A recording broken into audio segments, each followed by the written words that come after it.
I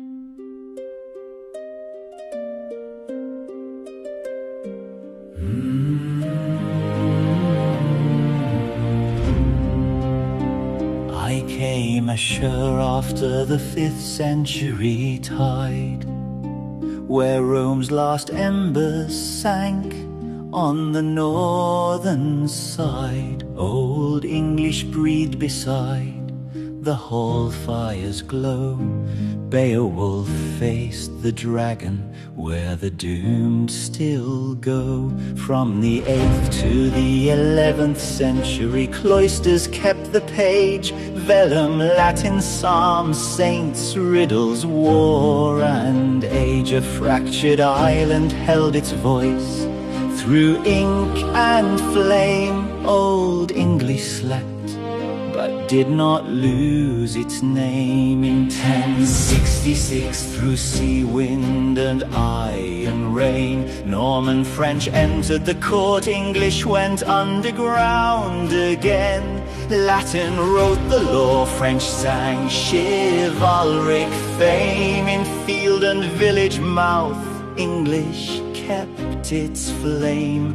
Arthur's glass held Grail round table, quest and shame. Romance made heaven speak in a feudal name. Then Chaucer rode the 14th century road. Knight Miller, prioress, pardoner, each bore a human load. In the 15th century, Caxton's type took flight. Manuscripts stepped out of guarded candlelight. Romance, ballad, morality, play, printed page and stage. English heard itself beyond a local age. In the 16th century, Renaissance doors opened wide. Humanist learning, antique stars, ambition, pride. Spencer turned virtue into allegoric code. Faustus sold his soul where overreaching glowed. In Elizabeth and Fire, Shakespeare raised the stage. Hamlet's question, Lear's storm, Macbeth's bloody age. Crown, grave, madness, guilt and breath. Tragedy taught power how to speak with death. Across the 17th century, kings could fall. Don's compass lovers turned, and Herbert heard God call. Milton, blind and inwardly aflame, made paradise lost rise, in freedom fall and name. After 1660, Restoration stages grew bright. Comedy laughed at marriage masks' appetite. In the 18th century, coffeehouse reason stood keen. Pope polished vanity, Swift judged mankind's scene. Gulliver changed scale and measured human pride. Crusoe counted grain on empire's lonely side. Pamela wrote inwardness, Tom Jones wanted more. The novel opened private life and public door. In 1798, the Lake District began to sing. Lyrical ballads gave common speech a luminous wing. Wordsworth heard nature, Coleridge crossed the sea. The albatross became a weight of memory. Byron mocked old thrones, Shelley called the wind.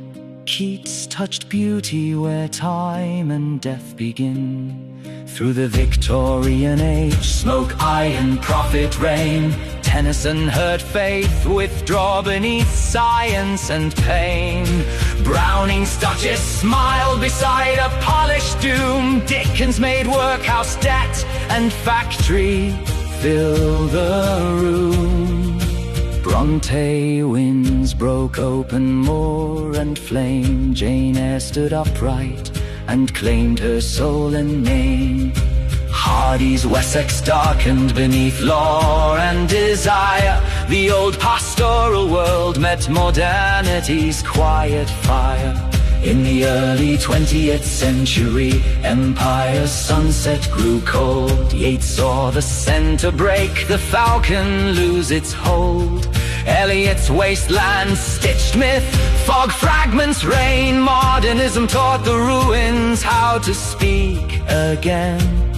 Wolf opened one day into consciousness and time. Joyce made Dublin epic in a single human line. Lawrence entered body, class, instinct, flame.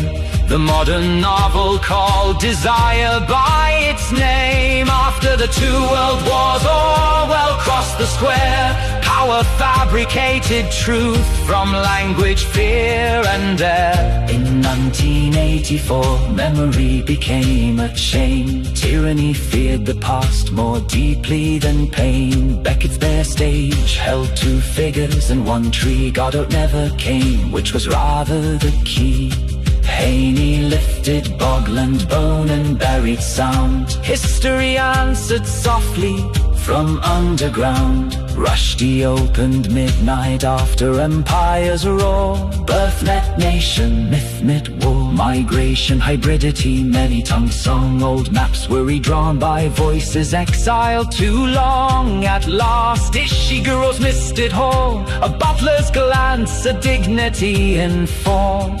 The remains of the day made memory hesitate. Never let me go turned tenderness into fate. Then I knew English literature was no single road. Epic, pilgrimage, drama, novel, poem, code. Not always lost by fire, nor conquest, nor flame.